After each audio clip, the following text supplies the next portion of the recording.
ఓం శ్రీ దత్తాయ నమః. ఓం దేవదత్తాయ నమః. ఓం బ్రహ్మదత్తాయ నమః. ఓం విష్ణుదత్తాయ నమః. ఓం శివదత్తాయ నమః. ఓం అత్రిదత్తాయ నమః. ఓం ఆత్రేయాయ నమః. ఓం అత్రివరదాయ నమః. ఓం అనసూయాయ నమః. ఓం అనసూయాసూనవే నమః. ఓం అవధూతాయ నమః. ఓం ధర్మాయ నమః.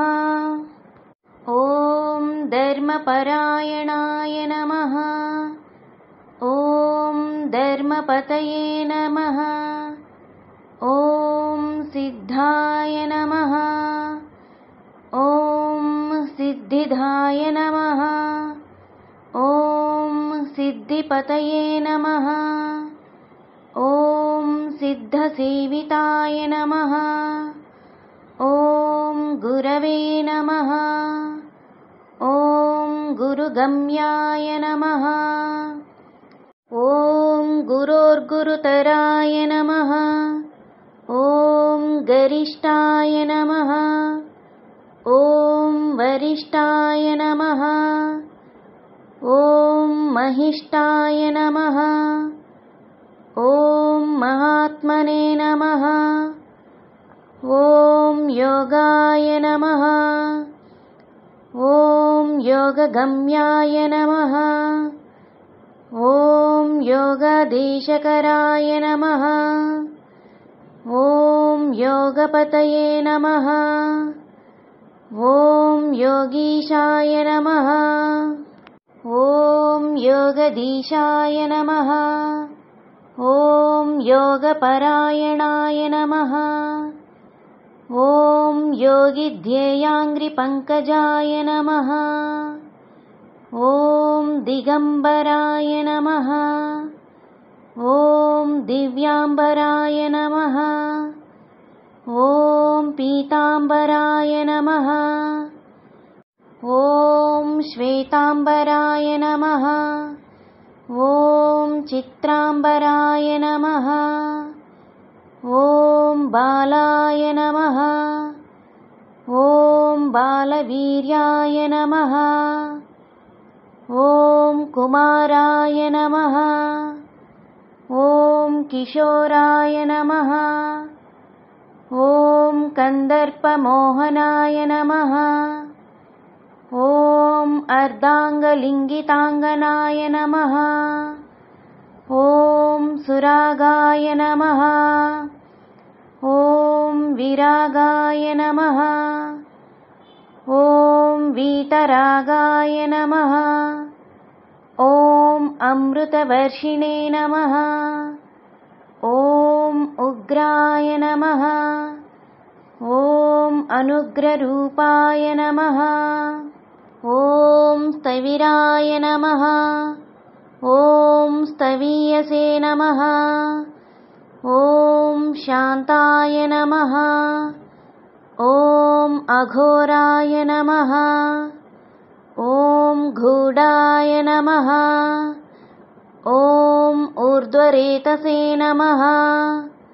ఓం ఏకవక్తాయ నమః. ఓం అనేకవక్త్రాయ నమః. ఓం ద్వినేత్రాయ నమః. ఓం త్రినేత్రాయ నమః. ఓం ద్విభుజాయ నమః. ఓం షడ్భుజాయ నమః. ఓం అక్షమాలినే నమః. ఓం కమండలధారిణే నమః. ఓం శూలినే నమః. ఓం డమరుధారిణే నమః. ఓం శంఖినే నమః. ఓం గదినే నమః.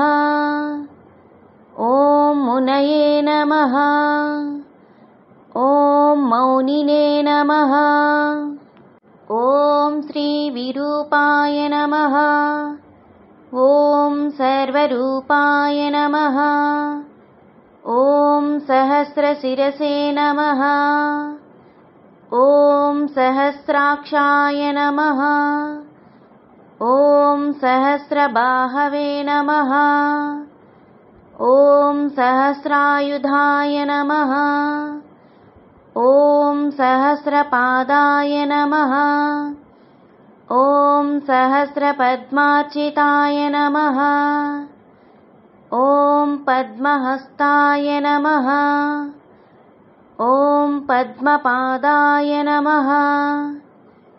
ॐ पद्मनाभाय नमः। ॐ पद्ममालिने नमः। ॐ पद्मगर्भारुणाक्षाय नमः। ॐ पद्मकिञ्जल्कवर्चसे नमः। ॐ ज्ञानिने नमः। ॐ ज्ञानगम्याय नमः। ॐ ज्ञानविज्ञानमूर्तये नमः। ॐ ध्यानिने नमः।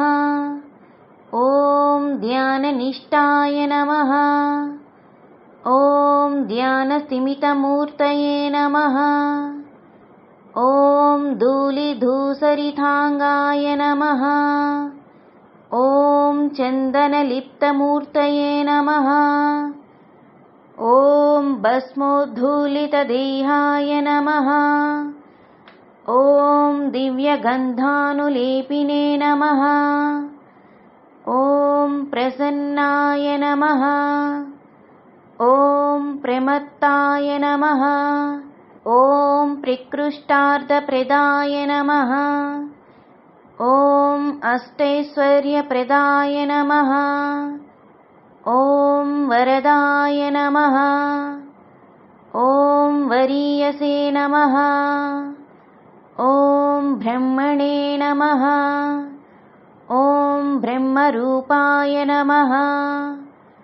ॐ विष्णवे नमः। ॐ विश्वरूपिणे नमः। ॐ शङ्कराय नमः। ॐ आत्मने नमः। ॐ अन्तरात्मने नमः। ॐ परमात्मने नमः। इति श्री दत्तात्रेय अष्टोत्तरशतनामावళి సంపూర్ణం। నా వీడియో కనుక మీకు నచ్చినట్లయితే లైక్ చేయండి, షేర్ చేయండి, సబ్స్క్రైబ్ చేయండి. ఆఫర్ ప్రోడక్ట్స్ కోసం డిస్క్రిప్షన్లో నా టెలిగ్రామ్ లింక్ని క్లిక్ చేయండి.